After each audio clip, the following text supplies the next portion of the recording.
তাই যখন আমি ভগবানের নাম স্মরণ করছি, আমার মধ্যে যদি তার জন্য যদি বিকৃতি আসে, তার মধ্যেও যদি আমার কোনো রকম অন্যান্য চিন্তা আসে, অন্যান্য ভাবনা আসে, যেগুলো মনে হয় আমি কি করছি, না এগুলো ভেবো না, তুমি ঠিক করছো।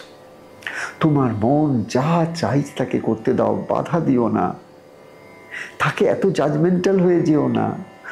ওর কাজ করছে, তুমি তোমার কাজ করো। দুটো মন, একটা মন নিজের মতন ছটপট করছে, আর একটা মন বারবার করে এইটুকু বুঝুক যে আমি এখন মনে বসে নাম করছি। আমার একটা মন নিজের মতো নিজের স্বভাবগত চলেছে, নিজের মতন ছটপটানিতে, আর এই যে আমি আরেকটা মন আমার আছে, সে মনটা বারবার চেষ্টা করছে ফিরে আসতে ওই নামের মধ্যে। একটা মন বারবার চেষ্টা করছে নাম থেকে তোমার মনটাকে সরিয়ে নিয়ে জগতের মধ্যে ফেলে দিতে, সংসারের মধ্যে ফেলে দিতে, নানান রকম অসুবিধার মধ্যে যে মধ্যে তুমি আছো তার মধ্যে ফেলে দিতে।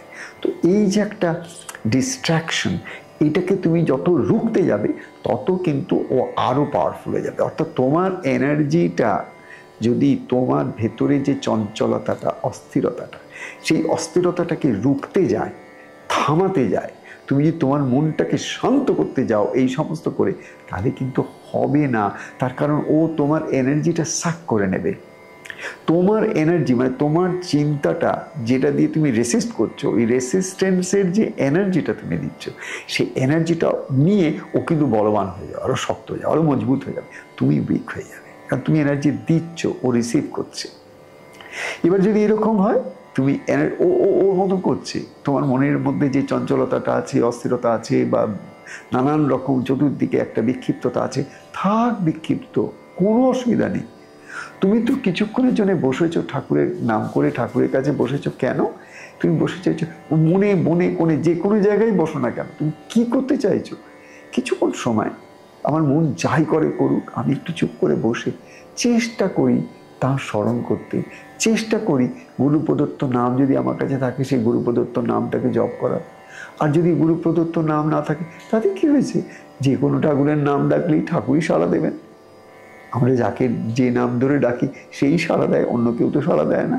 ঠিক তেমনি আমি যদি হে কৃষ্ণ বলে যদি আমার অন্তর থেকে ডাকি, আমি যদি মা মা বলে যদি ডাকি, মা তো বুঝতে পারছেন ছেলে আমাকে ডাকছে। তাই এই যে এটা কিছু নয়, সরল সহজভাবে বোঝার চেষ্টা করো। সাধনতা শুধু একটা যুদ্ধের পর্যায়ে নিয়ে যেও না, জীবনটাকে একটা যুদ্ধের পর্যায়ে নিয়ে যেও না যে আমাকে জীবন যুদ্ধে জয়ী হতে হবে। না, তোমাকে জয়ী হতে হবে না, তোমাকে এইটুকু বুঝতে হবে জীবনটা যুদ্ধ নয়, তাহলেই সব জয় হয়ে গেল তোমার। যেদিন তুমি বুঝবে জীবনটা একটা ব্যাটল নয়, জীবনটা যুদ্ধ নয়, জীবনটা রেসিস্টেন্স নয়, জীবনটা রিয়াকশন নয়, জীবনটা হচ্ছে একটা সেলফলেস অ্যাকশনের জিনিস। তুমি একটা নন জাজমেন্টালি নিজের মতো নিজে আনন্দ করে তুমি কিছু করো। কি করো? নাম করতে বসেছো, নামও করো, আর জাজ্যের চিন্তা করো, কিচ্ছু এসে যাবে না। নামের ফল নাম দেবে। সময় লাগতে পারে, জানবে সময় লাগতে পারে, কিন্তু ওই যে তুমি যেই দেখলে তোমার মন খুব অস্থির হয়ে গেছিল, তোমার নাম করে মধ্যে নামের মধ্যে তুমি মনটা দিতে পারোনি, সঙ্গে সঙ্গে উঠে যখন তোমার জপ হয়ে গেল, তখন উঠেই তুমি বলো কত চেষ্টা করছি, কিছুতেই সমস্ত এই সংসারের নানান চিন্তাগুলো এসে আমাকে বিক্ষিপ্ত করে দিচ্ছে, এর থেকে আমি আর বেরোতে পারছি না ঠাকুর, এর থেকে আমি কবে বেরোবো ঠাকুর? এইটা তো আমি চাই না, আমি তো চাই তোমার কাছে বসে আমার মন প্রাণ সবটুকু তোমাকে সমর্পণ করে দিই, একটু আনন্দে থাকতে চাই ঠাকুর। এই সংসার নিয়ে তুমি আমাকে কেন এরকমভাবে তাড়না করছো? তুমি সব কিছু রেসিস্ট করছো। তুমি এতক্ষণ এত ভালো কাজ করলে, এত একটা সাত্বিক কাজ করলে, কিন্তু তারপরে কি হলো? তারপরে তুমি কিন্তু রেসিস্ট্যান্স শুরু করে দিলে। না না না না না না, সব কিছুর মধ্যে একটা নেগেটিভিটি। চেষ্টা করো এর থেকে বেরিয়ে আসতে। জব করে উঠে বা জবের মধ্যে রেসিস্ট্যান্সটাকে সরাতে চেষ্টা করো। মন মনের কাজ করুক, তোমার কাজ নাম করা, তুমি নাম করো, নাম করো, নাম করো, নাম করো ভাই রে।